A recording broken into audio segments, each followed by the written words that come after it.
Powered by the Montana Television Network. This is the Noon News from Montana's news leader. Good afternoon, and thanks so much for joining us today. I'm Asia Gore. President Trump will host students and teachers from towns impacted by gun violence for a listening session at the White House today. The Trump administration says it's part of an effort to make schools safe again. CBS's Mo Lange has more. Students and teachers from communities impacted by school shootings will visit the White House today to talk with President Trump about school safety. We're going to come up with solutions. It's been many, many years and there have been no solutions. We're going to come up with solutions. This is the first of 3 White House listening sessions designed to address gun violence. Tuesday, President Trump announced he's taking steps to ban bump stocks, the accessories that allow guns to fire like automatic weapons. I signed a memorandum directing the Attorney General to propose regulations to ban all devices that turn legal weapons into machine guns. And he tweeted, "We must now focus on strengthening background checks." Today's meeting with students is important because, perhaps for the first time, it's students who are taking the lead in calling for changes to the nation's gun laws. Hundreds of D.C. area students walked out of their schools Wednesday morning, heading to Capitol Hill to call on Congress to pass new laws. They say they're following the lead of the Parkland students. People like Emma Gonzalez speaking afterwards just inspired me to take this action. And this is not just going to be a one-time thing. This is going to be sustained action. We're going to make sure that something finally happens in this country. A student-led march on Washington is planned for March 24th. Mo Lange, CBS News, the White House. Students from Marjory Stoneman Douglas High School marched to Florida State Capitol this morning. They arrived in Tallahassee last night. Students are holding a rally while others lobby state lawmakers on both sides of the aisle.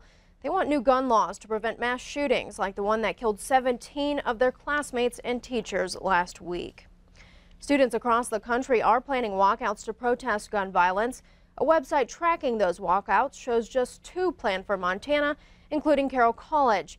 MTN's Lindsay Ford has the story.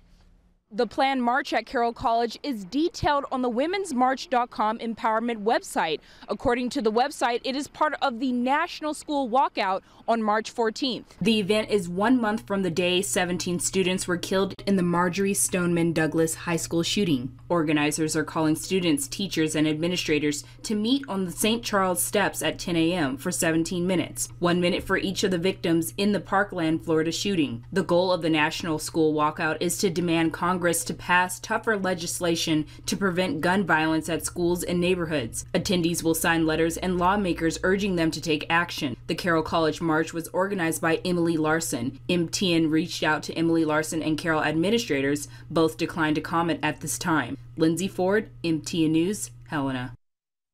Thank you, Lindsay. And the second walkout planned in Montana is Missoula International School. Meanwhile, the Darby High School senior arrested for an alleged threat that referenced that deadly Florida shooting last week made his first court appearance. 18-year-old McLean Kaiser is charged with felony intimidation and assault with a weapon. Prosecutors say Kaiser told about 10 students they should wear certain colors to avoid being shot at school. After the Florida shooting, Kaiser wrote online, quote, "Coming soon to Darby." Kaiser admitted making those statements but said it was a joke. The judge, however, says Kaiser poses a serious threat. Bond has been set at $50,000.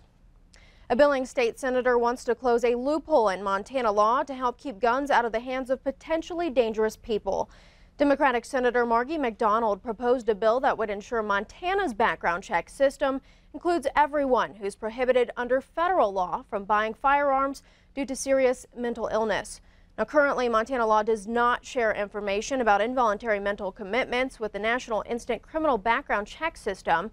McDonald believes her proposal would close that loophole without infringing on Second Amendment rights. McDonald's proposed bill also includes an appeals process and provides a way to give gun ownership rights back to people whose mental health is restored to federal requirements that current Montana law does not provide. The investigation into a Monday shooting at an Ennis bar and motel still underway today, and the sheriff says the 2 men involved are in no condition to provide a statement. The shooting happened during an altercation at the Sportsman's Lodge. Madison County Sheriff's deputies responded to the scene to find 2 men and a woman involved in the incident.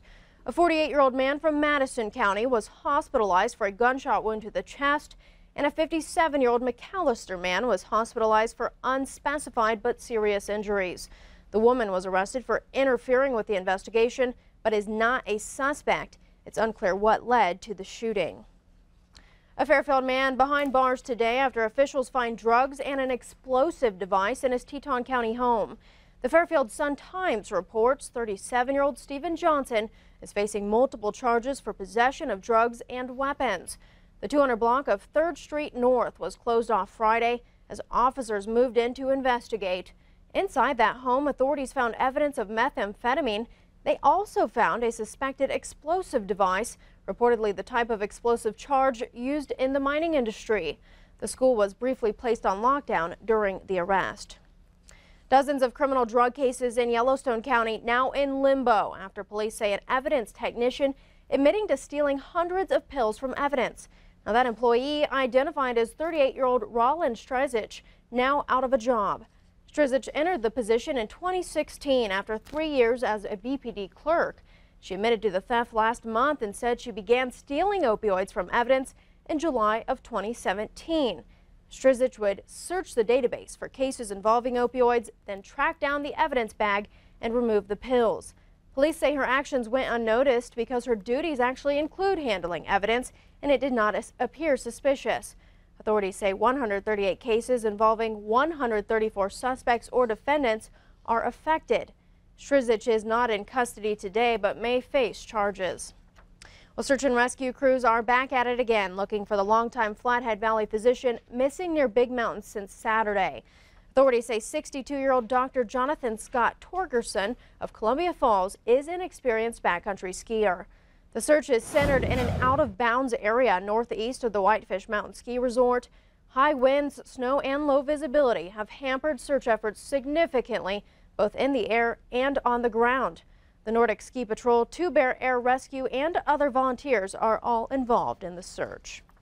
We turn now to the weather scene with Brett. And how are we looking as far as any hope on the horizon for the weather scene? Well, we've got sunshine, so it hopefully is going to make it feel warmer outside. Let's take a look at some state conditions around the state right now. Missoula right now, they've got a mix of sun and clouds. They're at 10 degrees above zero. As we head over to Great Falls, they've got nothing but sunshine, 12 degrees above zero.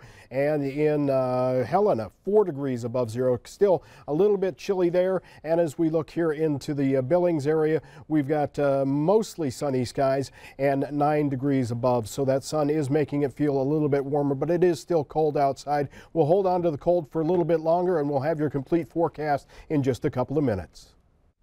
Thanks, Brett. I'll take all the sunshine I can get. The Montana Land Board approves the state's purchase of more than 16,000 acres of farmland and pasture in eastern Montana. Board members voted 4-1 in favor of the $11 million sale of the Angela Farm in Rosebud County. It marks one of the largest purchases made under the state's land banking program. That program encourages the state to sell off small parcels of land and buy other property that can produce more revenue. The state plans to lease the Angela Farm to local growers and open it to hunting. The new revenue will go toward trusts to fund public schools and universities. Well, it's just about lunchtime for most of us. What would you say to a bug buffet? Montana State University hosted its 30th annual bug buffet on Tuesday as part of its 125th year celebration. Visitors tried out menu items like cricket cookies, locust kebabs, and ant cuisines. Organizers say insect feasts like these are common in many parts of the world and could become an important food source in the future. Still ahead on the noon news, millions mourn the death of an evangelist known around the world. More on the passing of Reverend Billy Graham next. But first, Brett has weather. Stay with us.